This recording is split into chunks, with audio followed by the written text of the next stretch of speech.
Okay, gang. Can you hear me?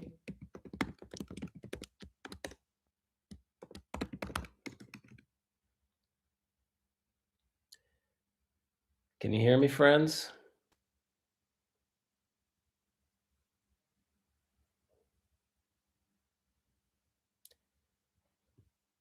Oh, wow. Okay.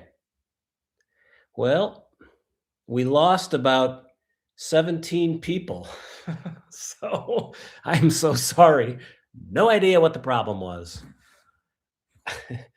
Um, I hope we get those other people to join us. I apologize for that. I have no idea what's going on. I'm glad the sound is here. And I'm just going to offer a little bit of Zazen instruction. Um, And what I was gonna say was, I've been having a bit of a dialogue with someone, via Gmail who's also a Zen Buddhist teacher, and she told me that, she's disabled, so these are her words, and she was put off by the fact that I used the word "sit," and she said that she can't sit, okay? So she said, "I'm disabled, I've got I'm not able to sit." Uh, so I understand what she's saying. It's actually really a privilege to be able to have the body and the health, mental and physical, to cross one's legs and sit down on a cushion and hold your posture for 25 minutes. Okay. And that's what I was taught. So that's what I offer. But I'm just trusting that everybody who's watching this um, is going to find their own posture. So that may not be sitting, that may be kneeling, it may be sitting on a chair with your feet on the floor, okay? It may be just sitting on a cushion or on a chair, but for 10 minutes, maybe you have the body or the mind where you can't sit for longer than that. I'm not exactly sure what your situation is. So when I say the word sit, um, for me, it's just a metaphor for a principle, which is finding your still place, okay? Your still posture. And like I said, it may be kneeling. Maybe you're having the kind of day where you can't even do that. You need to walk. So you're outside with your headphones on and you're walking. But I'm just going to assume that um, you're not going to you're not gonna give up on this sit because you can't sit, and I'm gonna assume that you're not gonna push yourself to the point where it's more distracting to put in the effort to sit and cross your legs than it would be if you did it your way. Okay, I think that makes some sense. Zen can be really off-putting sometimes because at least the practice that I got, it was very difficult and very challenging, and a lot of people couldn't do it, and there wasn't always a lot of compassion at our monastery for people who didn't have the bodies or the minds that allowed them to take their seat for 25 minutes. But I'm not at a monastery anymore, and neither are you. So I just want to include who everybody, basically. That's all. Um, so now I'll give Zazen instruction, and I'll give the instruction as I received it, and please take it and make it your own. And if you need to turn it into a metaphor for finding your own way to be still for the next 25 minutes, then do that. So I'm sitting on the ground, and my legs are crossed, uh, and I'm sitting quarter lotus. So quarter lotus is the legs are crossed and my right foot is up on my left calf. Now the reason I'm usually I try and do half lotus, but I've got a weird Zafu cushion today. I've just basically got a folded blanket and then this little cushion on top of it. So my butt is pretty low to the floor, and that makes it hard for me to do like a full lotus or a half lotus. So I'm just doing a quarter lotus. And a very solid position for me is legs crossed and knees touching the ground so that my I'm kind of got this solid triangle or mountain. Both the feet are touching the floor.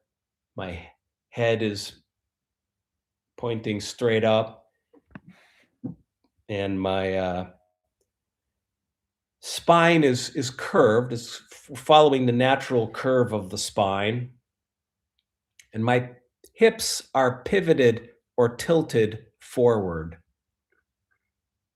And I'm just kind of settling in. I move a little bit to the right and I move a little bit to the left and I settle into my body after a week of working and running around and being in the world and talking to people, carrying tension in my jaws, as I know you probably are. I'm carrying tension in my eyebrows, my mouth, and my neck.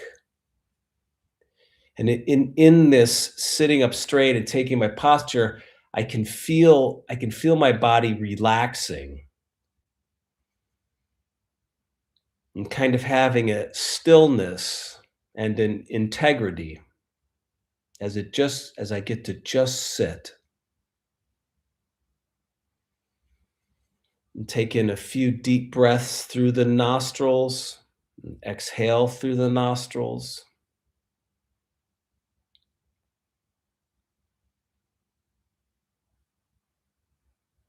My tongue is lightly touching the roof of my mouth, and my eyes are open, but it's a soft gaze. And you can face the wall, which is what the Soto practitioners do, or you can face the room, which is what the Rinzai practitioners do. And it's a soft gaze, about 3 or 4 feet in front of you if you're facing the room. If you're facing the wall, it's just on the lower part of the wall in front of you. A soft gaze, relaxed, breathing in, breathing out, just kind of coming into the body and into the posture. After a week of just being so animated and doing so much living and talking and moving and scrolling and working and talking and eating and and living, right? Now we get to just sit or kneel if that's what you're doing, walking if that's what you're doing, lying down if that's what you're doing, whatever your posture is. Okay, you're taking it now. The posture is internal, really, but we manifest it externally.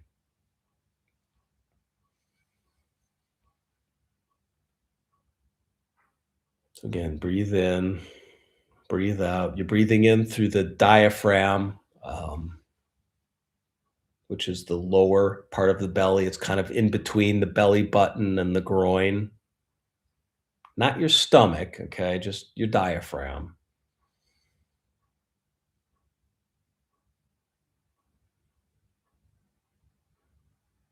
And once you take this posture, the practice as I was taught it is to do breathing or posture. Just do that. And when the mind wanders, as it will, just return it to posture and the breath. Um, don't text me um, messages in the chat, right? We're sitting now. This is practice. So someone's telling me to check out the Fukan Zazengi. Great idea. Save it for the Q&A in about an hour when we're done sitting. Now we're just taking our posture together. So you breathe in, breathe out. The mind is going to wander. It's going to return to problems, ideas, fantasies, um, and the practices just bring it back to your posture and your breath. And what I was taught is that it's not that I'm thinking about my breath, just letting go into the exhale, letting exhaling the universe of the inside. And then that activity completes, and inhaling the entire cosmos. No room for thinking. There's not any room for thinking. It's just doing this activity completely, and then you lose yourself in it. But then you're thinking again, and the mind wanders for a second or 2 or 10 minutes, however it is.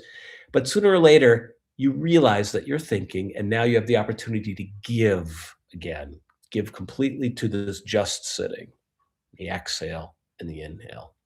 Okay. I think that makes some sense. And we'll start our sit now. So you can turn off your phone or take it out of the room. And hopefully you're in a place where you won't get distracted. You're in a quiet space where you can just sit for 25 minutes now and do your zazen. And I would recommend just turning it completely away from the computer, of course. So I'm going to turn and look over here, and I recommend that you turn away from the computer. So we'll sit for 25 minutes, and then we'll do a 5-minute rest kinhin or break in the meditation. And then we'll do 25 more minutes of sitting. And then we will do a Q&A, which you're welcome to make your suggestions then about which text we should read. Or you can ask some questions. Questions are good because it voices things that people are usually thinking, and it gives us a chance to kind of process these things out loud together. So, okay, we will start our sit now.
Okay, so that concludes our first sit. We'll do a 25-minute rest Kinyan now, which is a silent meditative rest. So you can use the restroom or just stretch your legs. And then we'll do our second sit 5 minutes from now. We'll do our second 25-minute sit.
Okay, friends, welcome back. We will do our second 25-minute sit now.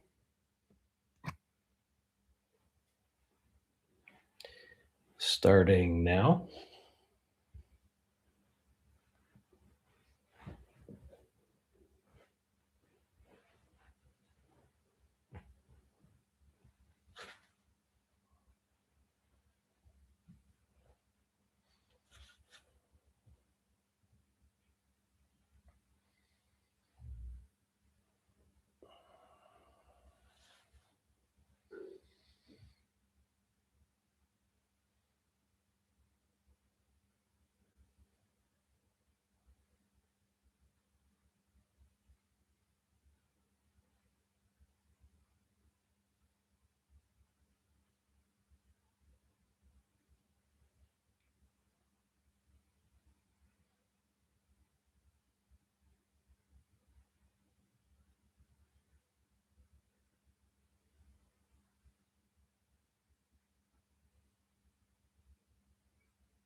Okay, friends, that concludes our second sit.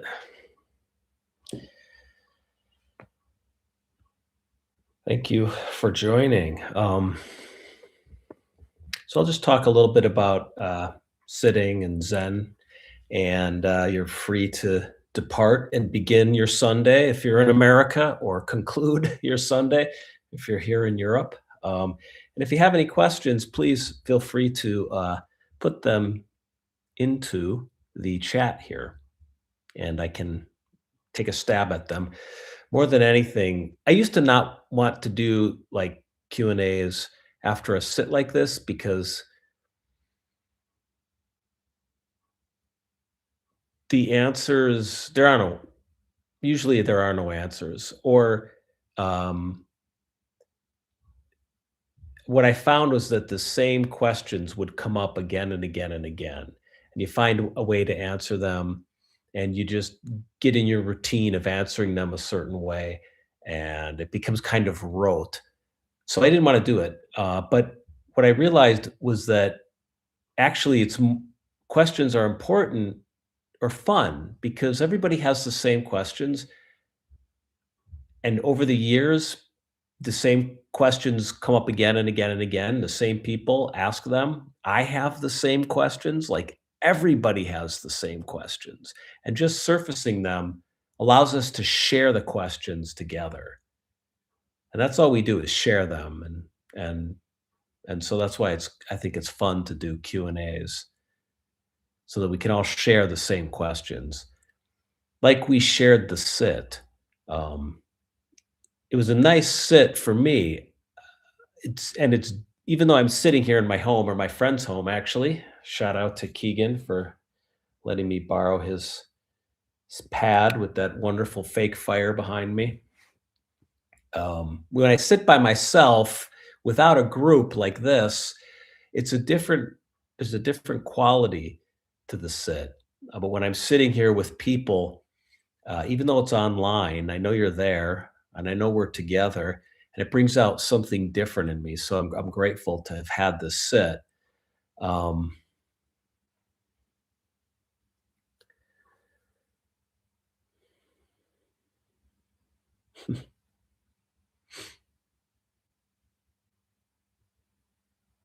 okay.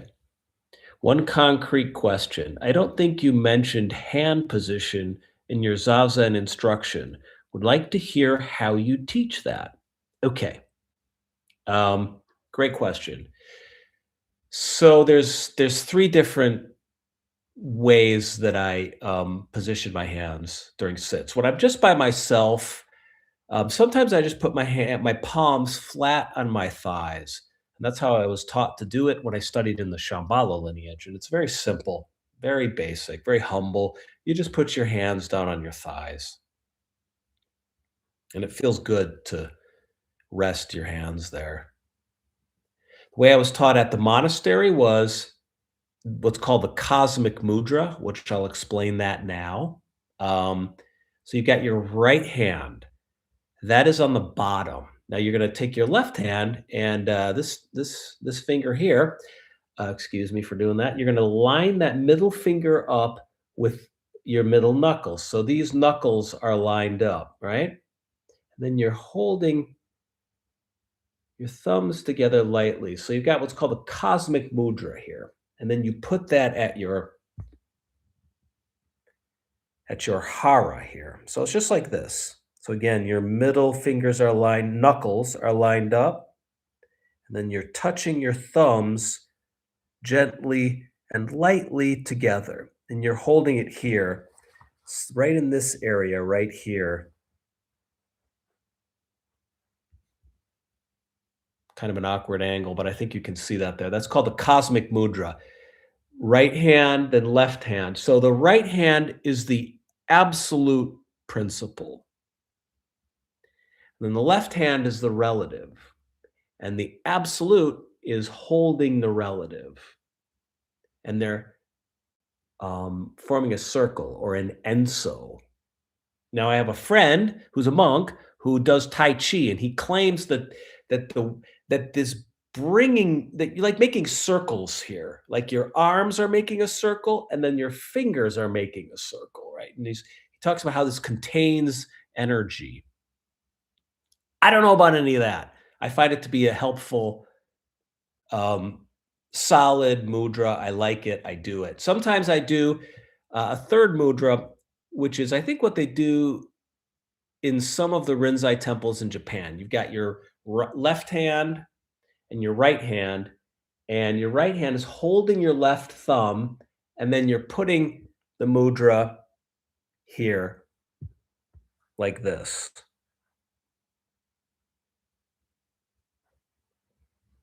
So those are three mudras that you can do. Um, Now, when you're doing a mudra, make sure you're relaxing your shoulders. A lot of people have tension in their shoulders because they're holding their hands up. You can kind of rest your hands in your lap. Technically, your palms should be firm against your abdomen or your hara, your diaphragm, and your thumbs lightly touching. You got to kind of find your own magic, your own posture. As I talked about earlier when I started the sit, find what within the tradition, within the lineage, which within the form, and mudra is a form, find what works for you. Hope that answers your question. Okay, here's a good one. I've seen many people doing some kind of grumpy face during zazen. Is there a reason to it? First of all, you are not mistaken. There is oftentimes a grumpy face during zazen. I mean, it is a rogues gallery of like grimaces and frowns when you're doing zazen. I don't know exactly what that is. I mean, I was doing it just now too. I was sitting I was sitting firmly and I was focused because I got a lot going on in my life right now, and so that came onto the cushion with me, and there was focus, and so sometimes you get that grimace. It's like it looks like this.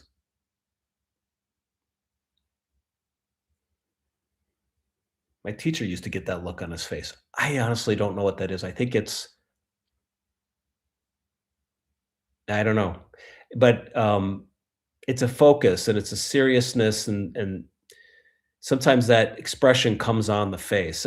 Let's hold that out there as an open question. I don't think you have to do that. I don't think it's necessary. I've just noticed that happens a lot. And we used to laugh at the old monks because as you do it, the longer you do this Rinzai practice at any rate, the more you get this grimace. There'd be this guy, there was this monk named Bob. I won't say his ordained name. And he would be like, and every time you looked up from your cushion, Bob was looking right at you, going like this. Like somehow he caught you looking up and he was looking right at you with that Bob face. Like, and sometimes he would squint. He would be like this. So yeah, people make weird faces. I remember when I went to Japan and I was in a room with all these roshis, these Zen masters, and each one of them looked like a little contorted, gnarled tree root of some kind. Like one guy was like this, another guy was like this. They all had their own special way of manifesting that grumpy old man Zen face you're talking about. So, hope that answers your question. Hey, Fiona, thank you. That felt surprisingly close to the real life experience of sitting with others. I felt so too. Thank you, Fiona, for saying that. Okay. Oh, okay. Someone asked, I am afraid of disappearing during meditation. I have had experiences of dissolution before. The fear at times causes me to stop sitting for a long time. Do you have any guidance on that? No, I don't. Except that um, I mean, there's disassociating. There's losing yourself in a way that can be terribly frightening. Um, you know, I can tell you that zazen um, isn't about those kinds of experiences, terrifying mental experiences. We all have them. Not all of us, but a lot of us have them. Have these terrifying experiences on the cushion. Um, for me, zazen is always very physical and very like rooted in my body. So the practice is to keep my attention in the sitting, and it can be freaky sometimes, or at least I remember very early in my practice having a few moments where I got I got kind of scared. Like, I thought I was gonna go a little bit crazy, um, a few times because I was doing nothing. I was sitting in a cushion on a cushion, and I was in a meditation hall, and there were a lot of people there, and I couldn't move, and I became, like, hyper self-conscious, which sounds almost like the exact opposite of what you're saying. You're saying you kinda lose yourself and s and maybe space out in a way that's terrifying. um, I had a different experience. I became hyper self-conscious.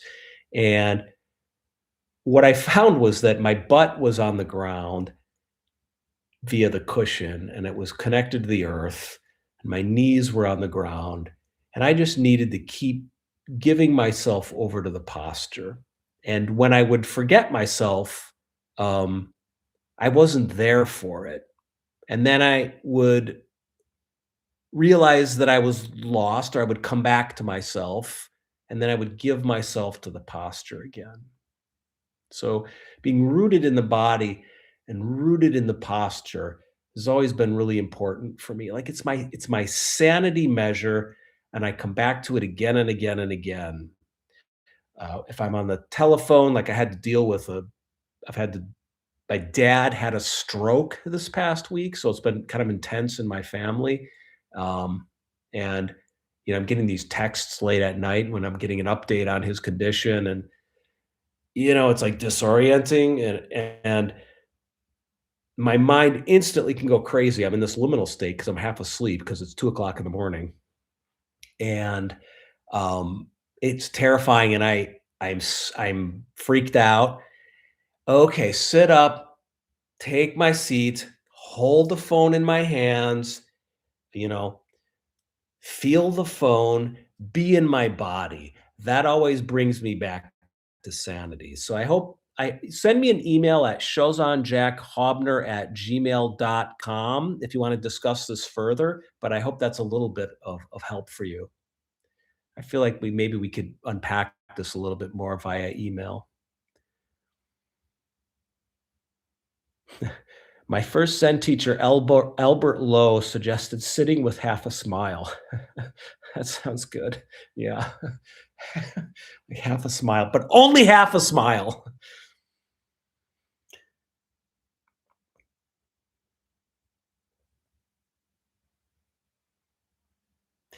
Who is the gaucho? Had coffee after my early morning sit, was tense after our second sit. I'm thinking coffee might not be great before sitting. Depends where you're at. We used to slug it at the monastery, but we only got it twice a week during our 7-day retreats, and it definitely had an effect on my body. Everything you eat and drink has an effect on your sit, I found. Um,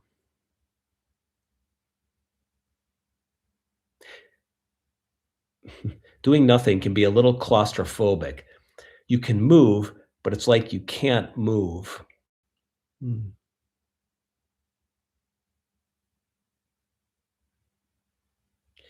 Yeah, I'll just close on this. You guys had some great questions, and I'm gonna put my email here and send me some more questions if you'd like, because it's always really nice to get them. This question about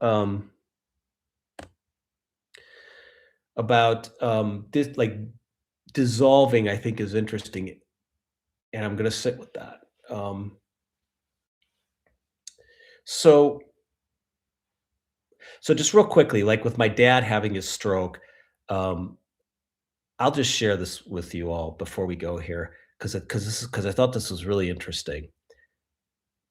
So, you live for a while. Like, when I was young, death didn't mean anything to me. I didn't have enough life under my belt to understand what it meant when someone dies, and I couldn't feel it, I couldn't grok it, I didn't get it. So, since I've gotten a little bit older, that's changed. Um, and with my dad having a stroke, right? And he said that it seems like he's recovering from it now, and hopefully it's gonna be a good recovery, but he said he's lost a lot of his memory, and it's apparent to me that he's a little bit different, and it's very powerful to have a physical event happen that changes the self, that makes someone different. Uh, and it's a reminder of how contingent, how we are codependent in origination, or interdependence is what they call it in Buddhism. My teacher used to say, if this, then that. If me, then you. I arise, you arise, the world arises. He used to say, mother, father, child are all born at the same time.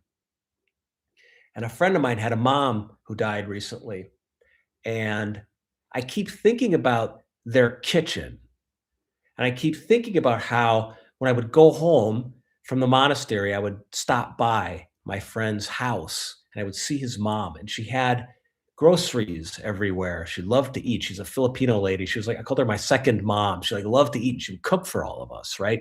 So then some of her children would come, and some of her grandchildren would come, and we would gather in this kitchen and we would eat. And my friend's dad would come from tennis, and we would be there. And when she died, like, a whole universe died. A whole that kitchen died. That space died. That house died. It's owned by somebody else now. And sometimes it can almost feel, with death, it can almost feel like you've been gaslit by life.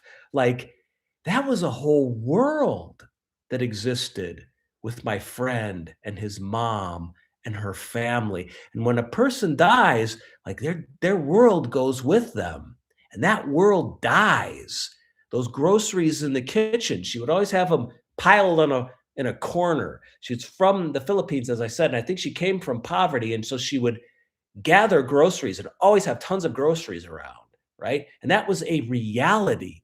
That was a world in that kitchen. That world is gone, you know? And thinking about my friend's mom, it's almost like that was a dream, because she's gone, that world's gone, it's all gone, just like it was a dream, like it never happened. And I think about my dad, who's still alive, but tick tock, he's 81, he's had a few strokes now. um,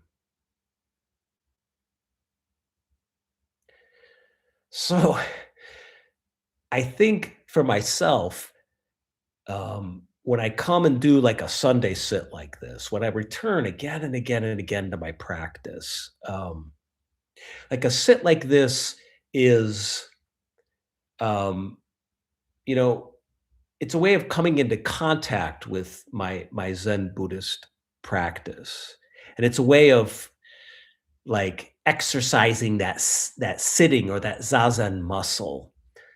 It's a ritual, especially doing it with others, right? Um, but I think, like, my real practice, like, I can feel it manifesting in the world. I can feel it manifesting when I get that call about my dad's stroke, and I know there are these Buddhist teachings that speak of impermanence, and that's when I truly feel my practice coming alive, are in these real life moments. And instead of feeling terror, or anger that my father is vulnerable and is having these serious health issues, the experience enters me as a kind of, as an experience that's informed by these sits and by the, teachings of Buddhism and the teachings of Zen. So I think sits like this are important. I'm, um, maintaining more commitment to a daily practice, now, and I think they're important because they kind of focus the mind, and they remind us that we sit within this lineage that has these beautiful teachings that we can bring with us into life when the fit hits the shan, when your dad has a stroke or your friend's mom dies. There's those human experiences are held within this bigger lineage that has really deep and important, and I think really hopeful and beautiful things to say about these moments that can be totally terrifying and heartbreaking. We can hold these terrifying and heartbreaking moments, within a with within with well, in our sitting and in our practice, in the same way that the absolute holds the relative in the mudra, you know? Hope that makes some sense, my friends. I think I am going to, leave you be now. I apologize, for that technical snafu earlier that brought you to this live stream instead of the first live stream. I have no idea what happened. My volume wasn't working or something. Um, there are little gremlins in this computer, and sometimes they wreak havoc. So, in any event, I'm glad we were able to. I'm glad, really grateful that I was able to sit with you during this very strange week where you know my dad is beginning his transition. I mean, maybe, we all are kind of in our transition, but sometimes when someone is older, you can really see the transition happening fast. You can see someone becoming more and more soft and open and vulnerable, and their bodies change and their minds change, and they begin to pass into that next realm, in a more direct way. And so, I'm really thankful to be able to sit with you while I'm processing, this kind of challenging week. So thank you, friends, and I will see you next time.